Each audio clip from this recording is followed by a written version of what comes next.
destino. Y hay que labrar el destino abriendo caminos, por supuesto, en todas las esferas y más en este comprometido camino que tenemos todos, el de la salud. El de la salud. Las 12:01 acá en la República del Paraguay. Estamos en el canal 21 de Tigo TV, Educanal, canal 27 Copaco IPTV y también en BM Online. Es una radio digital la nuestra, es un canal de televisión el nuestro y estos medios nos propagan, digamos, o propagan lo que hacemos nosotros a todas partes del mundo. No solamente se circunscribe esto al ejido territorial nuestro, sino justamente BM Online propaga al mundo entero lo que aquí se gesta diariamente, cotidianamente, y en este caso con una señora muy cara a los afectos en el sentido de su laboriosidad. Ella es ministra de Salud Pública y Bienestar Social, tiene apellidos de origen ucraniano, María Teresa Barán Vasilchuk. Bienvenida, ¿cómo estás? ¿Qué tal, Bruno? Muy buenos días y muchísimas gracias por... ¿O cómo está? Porque vos sos una ministra y sos mujer, entonces ¿cómo estás? Yo te voy a... Súper bien. Te voy a muy tratar fortalecida. así, está fortalecida, yo sé. Médica cirujana es la doctora Barán y especialista en medicina familiar con amplia trayectoria en salud pública y servicio a la comunidad como colaboradora voluntaria. Y ahí uno ya sabe cómo es la personalidad de esta señora titular del Ministerio de Salud. Es solidaria y ella se entrega a ayudar, ¿verdad? Porque es su pasión ayudar, le gusta lo que hace. Me dijo fuera de micrófono. Yo le pregunté y... ¿no tiraste todavía la toalla? No. ¿O no tiró todavía la toalla? No, me dijo, no. Al contrario, me gusta esto que hago. ¿Y cómo se refleja esto que hace la ministra Barán? ¿Cómo se refleja? Y por sobre todas las cosas con el compromiso, con el trabajo en equipo, que de alguna u otra manera el presidente de la República, Santiago Peña, creo que a lo largo de este año de gestión nos enseñó muchísimo a todos los ministros, porque él nos baja la línea y dice, hagan el trabajo en equipo. Entonces, haciendo un trabajo en equipo, donde cada uno va a poner su granito de arena, el trabajo siempre es más sencillo, es más liviano, y donde trabajar en forma intersectorial con todos los otros ministerios de salud, con todos los otros ministerios en general, también nos ayuda a nosotros a que podamos lograr con más facilidad y con menos carga este objetivo que de alguna u otra manera lo que nosotros buscamos es que la población paraguaya pueda acceder a todos los servicios de salud con calidad y con calidez. Y como siempre digo, lo que nosotros buscamos también es instalar una política de Estado, en donde esta política de Estado nos va a permitir a nosotros de que podamos seguir avanzando en lo que es el acceso a los servicios de salud. Bueno, y eso justamente hizo el sector económico financiero con este grado de inversión en 20 años. Y la pregunta que sigue al que quiera escuchar cuando yo toco este tema es ¿por qué el sector salud o el sector de educación no emularon lo que el sector de economía y finanzas? Porque hace rato entonces hubiéramos sido nosotros una Suiza, por ejemplo, si funcionaba así como el sector económico financiero con un guaraní estable, con 80 años de vigencia, sin que se le haya sacado un cero entre paréntesis, y el buen actuar del Banco Central en ese aspecto, en ese rubro. En salud y en educación teníamos, si eso mismo se emulara, íbamos a tener un país perfecto. ¿Qué pasó? ¿Qué pasa? ¿Por qué no se logró o no se logra? Yo sé que nos tiene nada que ver con lo que usted hace acá, ¿verdad? En ese aspecto, sí, en la parte histórica, lo que pasó ya pasó. ¿Cómo se puede mejor emprender copiando lo de este grado de inversión, hacer eso mismo, grado de inversión en salud y grado de inversión en educación? Sería esa la consulta. Sí, y en realidad yo creo que justamente pasando por querer hacer la construcción de una política de Estado, no una política partidaria, no en donde cada 5 años se construye a lo mejor un programa de salud de un gobierno, en donde el que entra dice, no, el que construyó el gobierno anterior a mí no me gusta, ese tierra por tierra, y no nos damos cuenta. Se derrumba todo y hay que comenzar de vuelta. No nos estamos dando cuenta que lo único que hacemos con esto es retrasar el avance a lo que uno tiene en salud. Y te voy a dar un ejemplo. Uno de los ejemplos muy importantes es la estrategia de atención primaria en salud, que se lleva a través de las unidades de salud de la familia. Hoy tiene 15 años que ya funciona como una estrategia en Paraguay. No avanzó el grado que debería de avanzar, pero sí nosotros le estamos poniendo el acelerador para que eso pueda funcionar, porque a través de la estrategia de atención primaria en salud, que se lleva a través de las unidades de salud de la familia, lo que se busca es ese soñado acceso universal a los servicios de salud, y que hoy tenemos 910 servicios de salud a nivel nacional, pero nosotros necesitamos casi 2.000 servicios de salud para poder llegar a ese soñado acceso universal. Pero no es solamente... ¿Qué tipo de cómo se describirían esos servicios de salud? Así, bueno, y ahí hablamos, por ejemplo, que estamos un poquito aplazados. Hace 15 años que funciona la estrategia de atención primaria en salud, en donde la estrategia es de prevención primaria.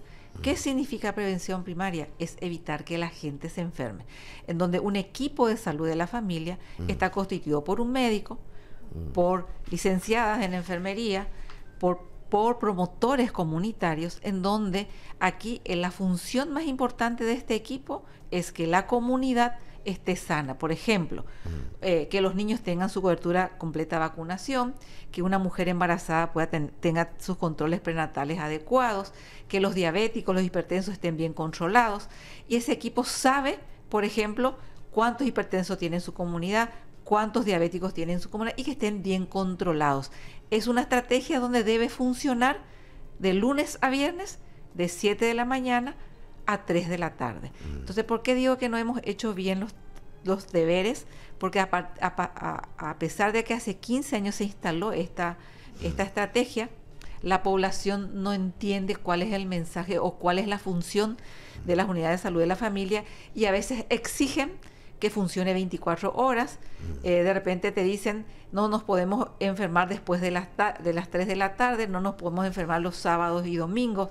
Entonces, ese es el trabajo que deberíamos haber hecho desde el equipo de salud de la familia, en constante comunicación con la comunidad, de explicar cuál es la función más importante. ¿Se puede revertir eso? Sí, se puede, se debe de revertir, y nosotros estamos trabajando como gobierno de Paraguay para poder ir habilitando más unidades de salud de la familia, y para ver después de que cada 5, cada 10 unidades de salud de la familia, hacer una unidad de salud de la familia ampliada. ¿Qué significa unidad de salud de la familia ampliada? En donde ya funciona 24 horas, ya pueden internarse los pacientes, pero aquellas patologías leves o moderadas que no requieran una alta complejidad, o se le compensa en ese lugar y después se le deriva a un siguiente nivel. Entonces, la tarea más importante que tenemos nosotros como sistema de salud es que la red pueda funcionar, que la puerta de entrada al servicio de salud sean las unidades de salud de la familia, y a partir de ahí a los diferentes niveles de atención. Muy interesante. Tengo que hacer ciertas cuestiones que están ahí pululando en la vía pública prácticamente, que tienen que ver con el égido tuyo de comando como titular de este ministerio, que no ha de ser fácil manejarlo. ¿Cómo queda, ministra, ese remanente del dinero que falta por cobrar dentro del mecanismo COVAX? ¿Es un capital que pierde el Estado o habrá consecuencias sobre aquellos funcionarios que permitieron dicha pérdida? Porque esa es la consulta también. En realidad, el dinero está asegurado. El dinero ya está en la cuenta del Ministerio de Salud. Si recordamos un poquitito, hace casi un año, Paraguay fue el único país de más de 100 países que se beneficiaron del programa del mecanismo COVAX. Paraguay fue el único que se plantó públicamente y reclamó la devolución del dinero. Entonces nosotros recuperamos más de 3.4 millones de dólares. Recuperamos. ¿Y falta y nosotros, cuánto? Nosotros, en realidad, todo dentro del proceso de negociación, porque en realidad, si nosotros miramos el contrato que se firmó, nosotros teníamos todas las de perder. A través del mecanismo COVAX, nosotros en ningún momento en el contrato se hablaba del desembolso o de recuperar el dinero. Al contrario, ese contrato leonino que se firmó, teníamos el riesgo nosotros hasta de perder hasta 40 millones de dólares. Entonces, nosotros, yo creo, como dice nuestro presidente, ese resurgir del gigante, Paraguay se plantó ante los organismos internacionales, reclamó ese dinero y recuperamos gran parte, prácticamente el 80% del dinero que fue del mecanismo COVAX, gran parte hemos recuperado, y nosotros hemos esperado que se deposite en la cuenta del Ministerio de Salud antes de anunciarlo. Entonces hoy ese dinero, que es de todos los paraguayos, ya lo recuperamos, ya está en la cuenta del Ministerio de Salud, ya estamos haciendo una reprogramación, porque este dinero vamos a utilizar para comprar 2 aceleradores lineales. ¿Qué son los aceleradores lineales? Son los equipos que se usan para un esquema de tratamiento, que son las radioterapias para el tratamiento oncológico. Con esto nosotros vamos a fortalecer y descentralizar el tratamiento oncológico, donde un acelerador lineal va a ir para Itapúa y otro acelerador lineal va a ir para Alto Paraná, y de esta manera que fue una decisión tomada con el señor presidente de la República, y de esta manera ¿qué es lo que buscamos? Que los pacientes oncológicos cada vez más puedan tener el acceso a los tratamientos lo más cerca de su casa, lo más cerca de su comunidad. No nos tenemos que olvidar que dentro de lo que es los tratamientos oncológicos hay quimioterapia, radioterapia, tratamientos hormonales, cirugía. Entonces, con esto nosotros vamos a descentralizar, porque hoy solamente dentro del sistema de salud pública los pacientes pueden acceder a este tratamiento en el INCAM.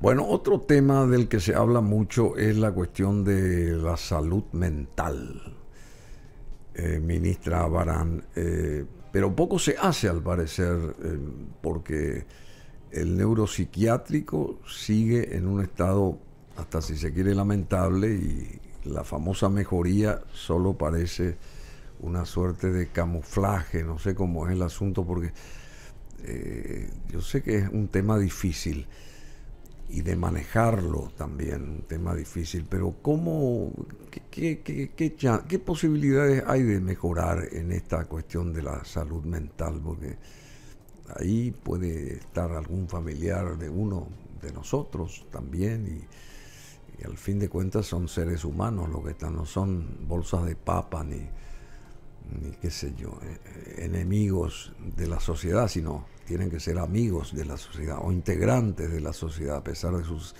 vicisitudes y enfermedades, ¿verdad? Así mismo. En realidad, yo creo que hoy Paraguay tiene una gran noticia. ¿Cuál es? Acabamos de habilitar con el presidente de la República nuestro centro de urgencias psiquiátricas y nuestra sala de corta estancia. ¿En serio? ¿Qué significa? Hoy Paraguay marca hoy ocurrió esto, un ¿verdad? hito histórico en la historia de la salud mental de Paraguay, en donde en el 2022 se elaboró una ley de salud mental, y nosotros este año hemos elaborado la reglamentación de la salud mental, y hoy nosotros tenemos una política nacional de salud mental, tenemos un plan nacional de salud mental y tenemos unas normas que es un instrumento que nos sirve a nosotros como Ministerio de Salud para poder seguir avanzando en lo que es salud mental, no solamente en el sistema de salud pública, sino también en el sistema de salud privada. Y hoy podemos hablar de que es el inicio de una reforma de la salud mental en Paraguay, en donde hace casi un año nosotros tuvimos una de las principales crisis, que con cada gobierno se repite la crisis en el hospital psiquiátrico. Hace un año el cambio de autoridades y ese tipo de generalmente, en donde hace un año teníamos 131 pacientes que están viviendo dentro del hospital psiquiátrico, en donde tenemos una sala de larga estancia en donde prácticamente viven estas personas. Pero de 131 pacientes, hoy podemos decir a 15 pacientes se le dio el alta y se le dio una oportunidad, en donde estas 15 personas son personas que estaban ya con criterio de ser dadas de alta, pero como fueron abandonados por sus familiares, no tenían un lugar donde irse. Entonces, se mantenían ahí. Un gran grupo de estas personas fueron, ya el año pasado hicimos el traslado del hospital psiquiátrico al complejo Santo Domingo, y el día de ayer una mujer que en el 2002 ingresó, o sea, hace 12 años, también le hemos logrado dar de alta y se fue a un hogar sustituto en San Ignacio, Misiones. ¿Qué significa esto? Son 15 personas que prácticamente vivían en condiciones no favorables, en donde le devolvimos... Se reintegran a la sociedad, se reintegran. Se reintegran a la sociedad. Y, por darle un ejemplo, tuvieron que pasar por todo un proceso nuevamente, y te voy a hablar más específicamente en el complejo Santo Domingo. Cuando ellos fueron incorporados al complejo Santo Domingo, había personas que no tenían noción del tiempo, no tenían noción de en qué hora, en la hora del desayuno, almuerzo, cena, no tenían noción si tenían que bañarse o no, no tenían noción incluso de cómo usar los baños.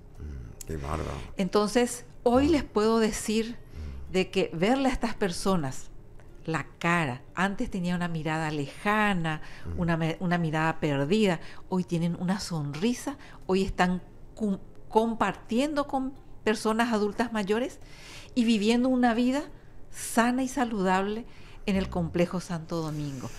Bueno, entonces, hay que felicitar, entonces vamos a aplaudir aquí por este paso dado, y justamente el presidente Santiago Peña y la ministra presente acá, María Teresa Barán, inauguraron el área esta nueva en el hospital psiquiátrico con capacidad para 32 pacientes y sus familiares y recursos humanos altamente capacitados. Y este hospital especializado de salud avanza en su proceso de reconversión a un centro de atención de urgencias psiquiátricas en concordancia con la nueva ley de salud mental. Eso es lo que... Estas son las instalaciones. Estas son las instalaciones limpias, impecables. Que hoy se inauguró, y es un nuevo paradigma. ¿Y dónde porque está? Esta sala de cortas en el hospital psiquiátrico. No, pero ¿dónde está eso que mencionamos en lamentable estado el neuropsiquiátrico? ¿Así está el neuropsiquiátrico hoy?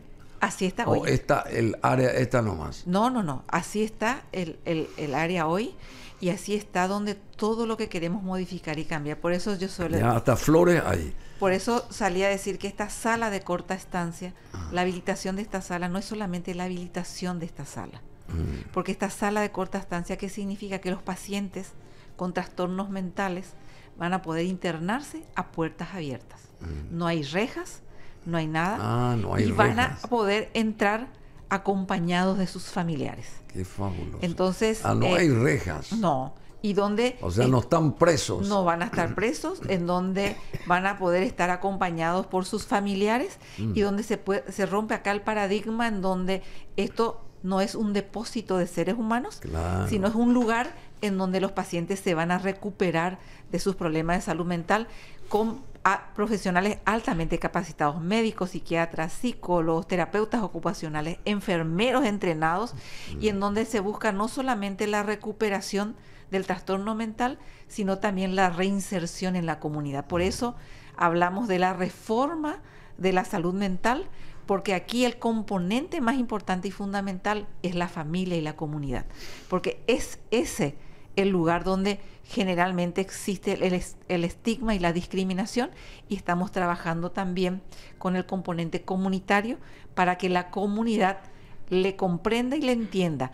Y quiero recalcar esto: el paciente con un trastorno mental es igual que un paciente hipertenso, un paciente diabético, en donde el paciente hipertenso es tratado, es compensado. Si no se compensa, se interna, o si se compensa, se vuelve otra vez en la comunidad. Y ese es el trato digno que se merece todas las personas con trastornos mentales. Muy bueno, ministra Barán. Pero también es lo que sale en los diarios o lo que comenta la gente en ciertos sectores. Se hacen grandes hospitales, se invierten en grandes hospitales, pero como que escasea esa calidad en la atención sanitaria por la cuestión del faltante de fármacos, o al menos eso es lo que indican las denuncias. ¿Se tiene en cuenta eso desde la posición suya? ¿Cómo usted puede ayudar, usted y toda la gente que colabora con usted, para que esto no sea vox populi o que aminore, si realmente es que faltan muchos medicamentos en los hospitales, centros médicos, lo que sea? ¿Cómo se puede hacer? Sí, una de las principales preocupaciones es de que podamos lograr la disminución del gasto de bolsillo de las personas. Y dentro del Ministerio de Salud existe un listado básico de medicamentos y un listado básico de insumos.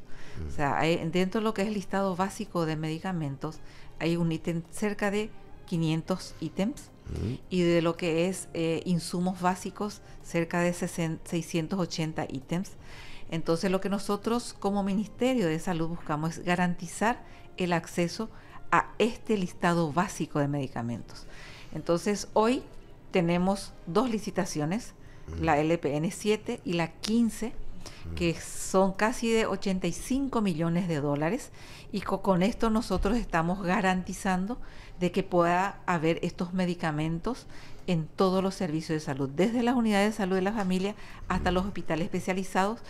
Hay de repente algunos de estos listados de medicamentos en estado crítico, pero que dentro de las próximas 2 a 3 semanas esto ya se va a solucionar con estas dos licitaciones, y lo que nosotros vamos a buscar ahora es de que probablemente hacer los mecanismos por los cuales estos listados básicos de medicamentos no entren en estado crítico. Bueno, y eso es fundamental. Dígame, la telemedicina, ¿cuál es la opinión suya sobre la telemedicina? ¿Será un aliado de la salud, la telemedicina, de la salud pública, o una competencia? No, es un aliado sumamente importante y fundamental, la digitalización del sistema de salud.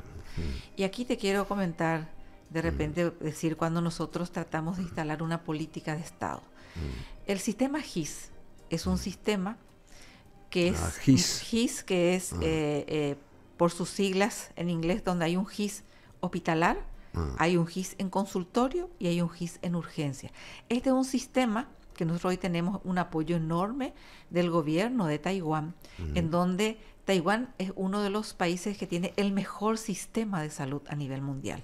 Y este sistema se inicia en Paraguay en el año 2017. Este es el sistema GIS, dice. Es el sistema GIS. Entonces, ahí va lo que te hablo de que cuando hay una voluntad política y cuando se instala una verdadera política de Estado. Si bien esto se inicia en el 2017 con el gobierno de Horacio Cartes, en donde del 2017 al 2023 217 servicios se instalaron en el sistema GIS. Del 2023 a hoy, 268 hospitales hoy tienen el sistema GIS. Hemos aumentado en menos de un año 111% en lo que es la digitalización del servicio de salud. Y hablando un poquitito de lo que es la inversión en la parte digital, hoy el hospital de Coronel Oviedo, que tiene casi un 96% de avance en la obra.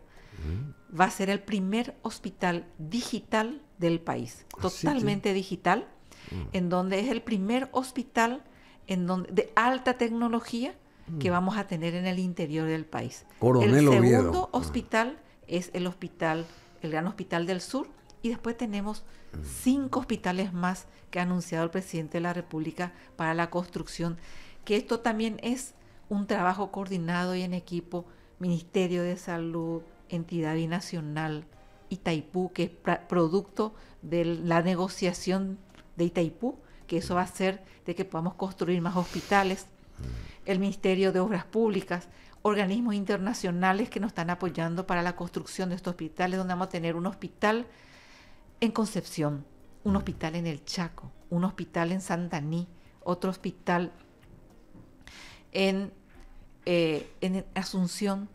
Ustedes pueden creer que siempre decimos, la capital del país no tiene su propio hospital. Y hoy vamos a tener el Gran Hospital de Asunción, el Gran Hospital Nacional. El Hospital Nacional en noviembre de este año va a cumplir 34 años de vida institucional. Y el presidente de la República ha anunciado la construcción del nuevo Hospital Nacional, que es el hospital de mayor complejidad a nivel nacional, donde vienen todas las altas complejidades. ¿Y dónde se va a hacer eso? En el mismo predio donde hoy funciona el Hospital Nacional. O sea, fíjense la voluntad política que hoy tiene el presidente de la República, y con la construcción de todos estos hospitales. ¿Estas imágenes corresponden a eso? Este es el hospital de Coronel Oviedo. De Coronel Oviedo. Al hospital de Coronel Oviedo, pero está casi terminándose más o menos. Prácticamente esto es haciendo como un TBT de cómo comenzó y cómo se están haciendo las construcciones, y donde nosotros... Sí, ahí está. El Coronel Oviedo es... Este es el Hospital del Sur. Hospital del Sur. Este es otro hospital. Son los 2 hospitales próximos a ser inaugurados y habilitados. ¿Y cuándo se va a inaugurar? ¿El año que viene? El hospital de Coronel Oviedo, nosotros tenemos previsto hacer la inauguración antes de fin de año, en diciembre, si Dios quiere. Y en el primer semestre del 2025, el Hospital del Sur. Y un dato importante. Este es de Coronel Oviedo. Coronel Oviedo. Y para la habilitación de este hospital, nosotros vamos a estar casi 1.200, casi 1.300 funcionarios. Nosotros vamos a hacer un llamado a concurso para poder contratar a los mejores, al mejor personal de salud, para que puedan trabajar en este hospital, y dentro de una política, dentro de lo que es la política del presidente de la República del primer empleo, en donde prácticamente queremos que más del 70% del personal que va a entrar a trabajar en este hospital sea como una política del primer empleo. Qué interesante. Es importante nutrirnos de estas informaciones acá que nos estaba brindando la ministra Barán. Y está la cuestión, hay un sector también siempre de la ciudadanía que dice que la salud diurna a veces es ineficiente, la salud diurna, y hay esperanza de que mejore la atención también en los consultorios nocturnos, porque si de día hay dificultades, que serán aquellas horas de la noche para los pacientes que tienen que ir hasta esos nosocomios, o es simplemente un amago de cambio para no hacer nada, dice la consulta acá. No, en realidad nosotros, una de las primeras estrategias que hemos hecho es habilitar el consultorio nocturno, en donde con una reingeniería de nuestros recursos humanos hemos habilitado 35 hospitales y 35 servicios de salud en horario nocturno, y a hoy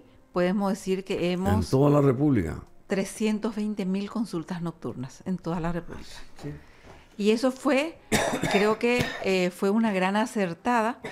¿Por qué? Porque nos hemos dado cuenta que hoy la vida de las familias paraguayas también se cambió y se modificó, en donde a lo mejor hace 20 años atrás, o hace 25 años atrás, papá salía a trabajar, mamá se quedaba en casa para el cuidado de la salud o el cuidado de la familia y era la que se encargaba a lo mejor de llevar a la consulta. Revés. Y ahora hoy es mamá y papá salen a trabajar. Entonces vimos como una gran alternativa el horario nocturno, en donde el horario nocturno es una innovación en salud que vino para quedarse.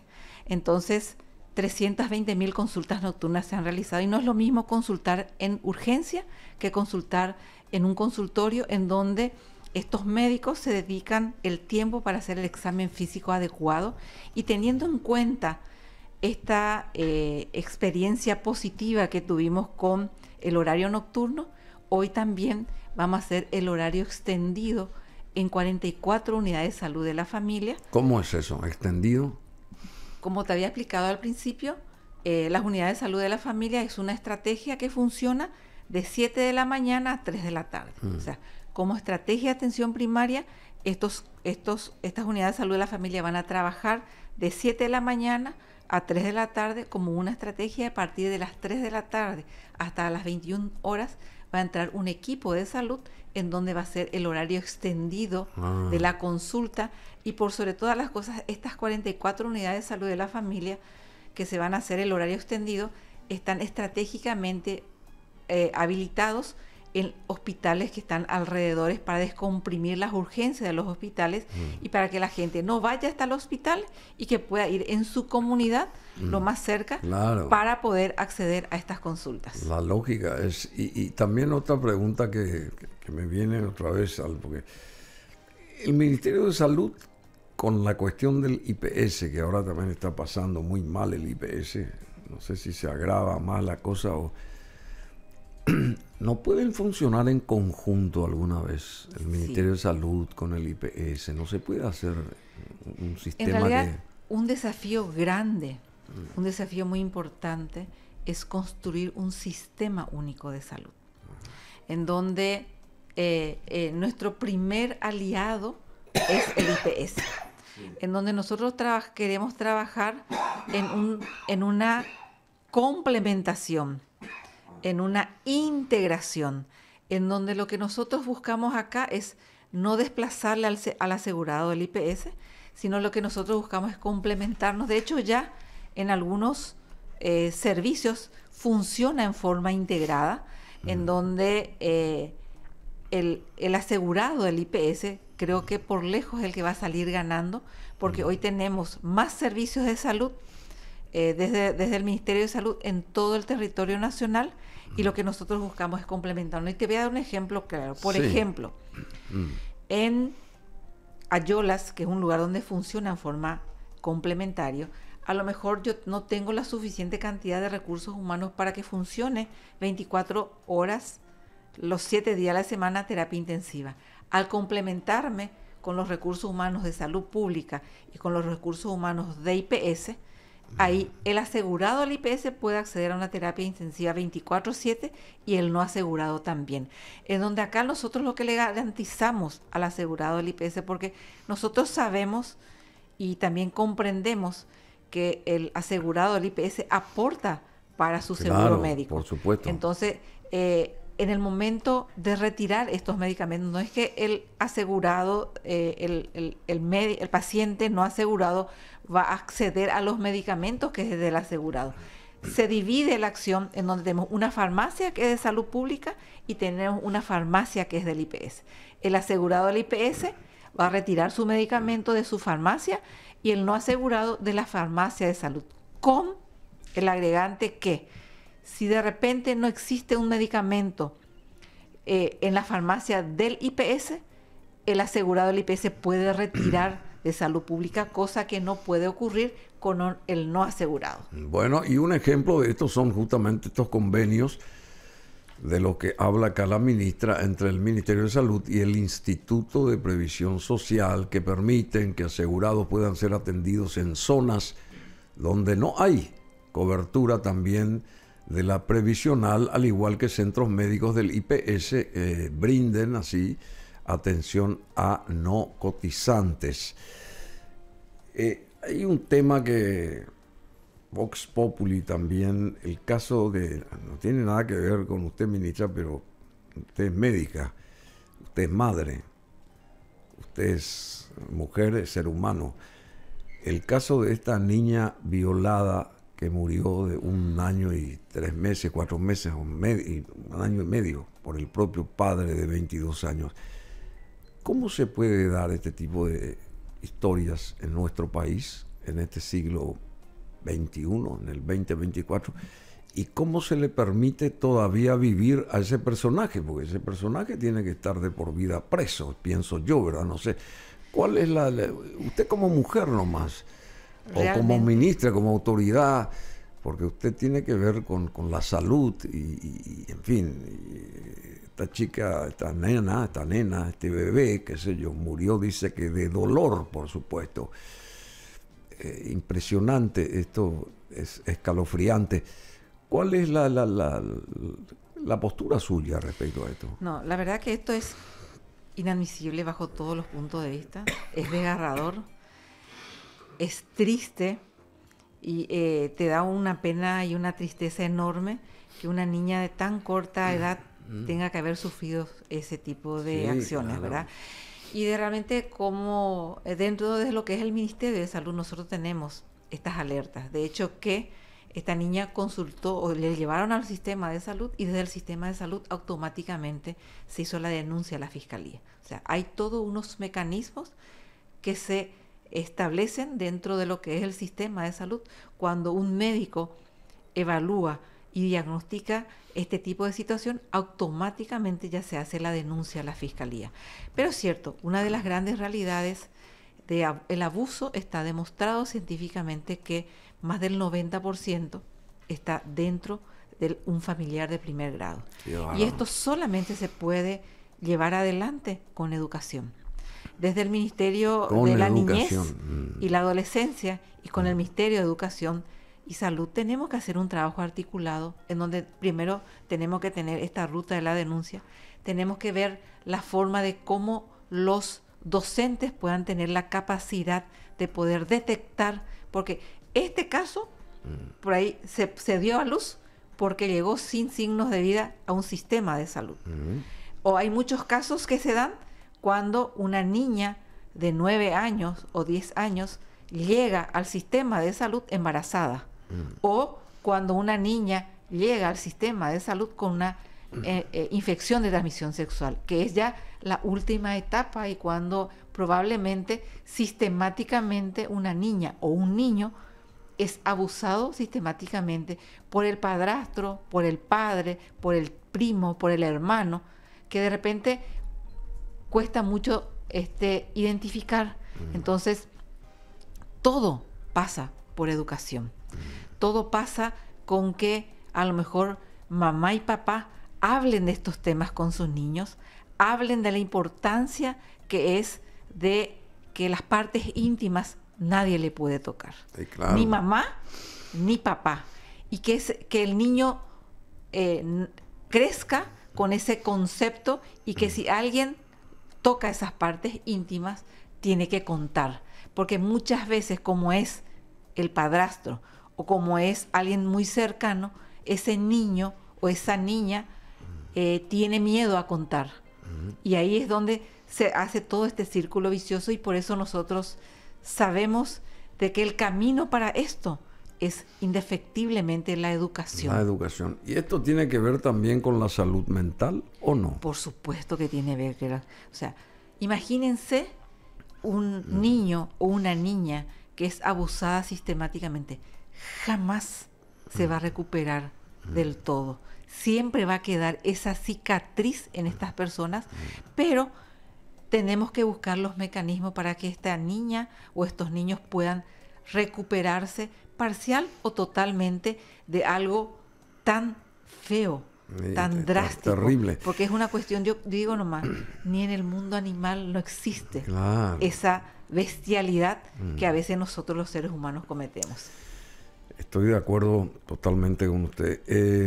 Y en la última consulta a una escala macro internacional, ¿fracasó la Organización Mundial de la Salud en la pandemia cuando hoy sabemos que fue un tiempo de grandes negociados con algunas vacunas justamente? ¿Cuál es el futuro de la OMS, que parece atrapado por esas enormes industrias farmacéuticas? Porque esto también está en boca de todos y en realidad, pregunta a la gente. La Organización Mundial de la Salud y la Organización Panamericana de la Salud son instituciones que siempre han estado apostando y apoyando a todos los sistemas de salud mundial, o sea, todos los países miembros, que son más de 130 países miembros, siempre estuvimos trabajando muy de cerca con estas organizaciones. El tratado de pandemia, en realidad nosotros con la pandemia del COVID hemos aprendido muchísimas cosas. Sobre todo Paraguay fue uno de los países que fue como que dejado de lado, y no solamente Paraguay. Lo que nosotros buscábamos, y Paraguay fue uno de los países que sentó postura y que dijo, en las condiciones que estaban escritas este tratado de pandemia, Paraguay no está de acuerdo. ¿Por qué? Lo que nosotros buscamos con un tratado es de que todos los países, independientemente de su situación económica, de su situación financiera, que todos los países puedan tener exactamente el mismo acceso cuando ocurra una situación de pandemia. La misma ayuda internacional, la misma ayuda económica, que todos los países puedan recibir en forma simultánea y que no haya esa discriminación que hubo con la pandemia. Entonces, en las condiciones en las que estaba escrito este tratado de pandemia, a Paraguay no sentó su postura y nosotros fuimos los primeros que dijimos, en estas condiciones nosotros no vamos a firmar este tratado, tenemos que seguir trabajando. Indefectiblemente se necesita trabajar en un tratado, pero en este tratado donde se le pueda beneficiar a todos los países en las mismas condiciones y no en condiciones desfavorables. Bueno, muy interesante todo lo que nos señala aquí la ministra Barán. Entre paréntesis, el sábado pasado fue el aniversario de Ucrania, ¿verdad? De fundación de Ucrania es. De la independencia de Ucrania. La independencia de Ucrania, años de y independencia. La señora es acá, por supuesto, tiene familiares ucranianos, ella viene de ese mundo, ¿verdad? Y Ucrania, apoyamos a Ucrania en esta lucha, si se quiere, desigual con Rusia, y apoyamos a Ucrania, y naturalmente nos solidarizamos con todos los ucranianos que viven acá en la República del Paraguay, sobre todo aquellos que están en el sur, ahí en Itapúa hay muchos ucranianos, amigos también, muchos de ellos. Y bueno, dice que fue una fiesta fantástica la del sábado, ¿verdad? Sí, históricamente todos los 24 de agosto siempre se hace la conmemoración de la independencia de Ucrania, en donde siempre decimos que Ucrania siempre fue un país muy sufrido y que mis raíces, mi papá tenía 6 años, mi papá nació en Kiev, Ucrania. En Kiev nació. Él tenía 6 años cuando ¿Lo trajeron acá? Vino a Paraguay, escapando de la Segunda Guerra Mundial, Sí. y se arraigó en Itapúa. Y así como mi papá, yo creo que ¿Él vive todavía? No, mi papá falleció. hace 37 años, a la edad de 53 años, de cáncer de esófago. Pero bueno. ¿Y la madre? Y mi mamá sí, sigue viva, tiene 82 años. ¿Y también nació ella allá? Ella ya nació aquí en Paraguay, pero ella también viene de una familia de descendientes de ucranianos, Claro. donde eran 6 hermanos, y bueno, ella nació ya aquí en Encarnación, en Paraguay. Y bueno, pero hay muchos, está la familia Trosiuk también. Mucho, allá en Itapúa hay muchísimas colectividades ucranianas, o sea, donde siempre vivimos las costumbres de Ucrania, Sí, claro. en donde nosotros siempre decimos festejamos doble la Navidad, el Año Nuevo, porque ustedes saben de que la gran parte de la comunidad ucraniana tiene sus raíces en la Iglesia Católica ortodoxa. Ortodoxa. Entonces, como tenemos En como enero es más o menos eso. normalmente Navidad es una semana después Sí. y Año Nuevo también. O sea, Sí.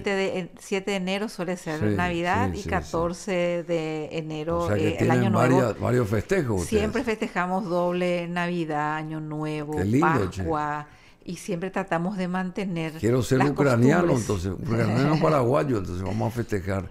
Las costumbres, porque yo creo que mantener la cultura y las costumbres es lo que le mantiene vivo a un país y a una tradición. ¿Y qué dicen ustedes con esto que está pasando allá en Europa? ¿Ustedes están seguros de que esto se va, digamos, a minorar en la brevedad o cómo es el asunto? ¿Va a terminar esta Y guerra? nosotros o? en realidad siempre estamos soñando de que esta guerra pueda terminar y que los ucranianos que hoy están en Ucrania dejen de sufrir y que realmente pueda llegar esa paz que tanto soñamos hace muchos tiempos. Hace mucho tiempo y gente muy laboriosa y las comidas son muy ricas, muy deliciosas, son las comidas de Sí, la comunidad de ustedes, ¿verdad? El famoso borscht, que es, mis hijos siempre hablan le piden a la baba, que es baba es abuela en La ucraniano, abuela, sí. que le cocinen la sopa roja, el vareniki, el holubchi, o sea, son comidas típicas y que en realidad siempre, vuelvo a decir, como familia de descendientes ucranianos siempre tratamos de mantener las costumbres. Y la buena música también. Sí, también. Hay muchas danzas. La danza ucraniana, la música, hay club ucraniano, hay las iglesias ortodoxas ucranianas que están en varios puntos del departamento de Itapúa y siempre tratamos de mantener las costumbres y las tradiciones. Bueno, querida ministra María Teresa Barán Vasilchuk.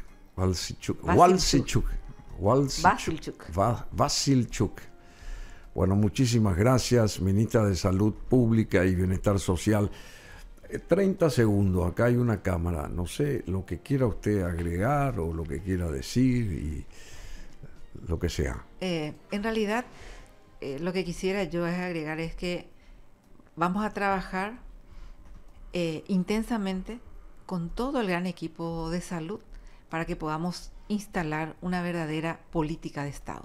Que lo que hoy nosotros estamos construyendo como gobierno de Paraguay, dentro de 4 años, cuando tengamos que entregar un legado, que ese legado que entreguemos se pueda continuar realizando y que el que venga detrás mío, que no sea alguien que destruya lo que se construyó ahora, sino que se pueda continuar y así solamente es la única manera que podamos seguir avanzando y mejorando lo que es el sistema de salud de Paraguay, así como lo logró Economía, el grado de inversión. Claro. Nosotros tenemos que lograr que Salud Pública también pueda tener ese soñado acceso universal a los servicios de salud y que cada ciudadano paraguayo pueda ser atendido con calidad, con calidez, con empatía y que podamos disminuir el gasto de bolsillo con los medicamentos en toda la población paraguaya.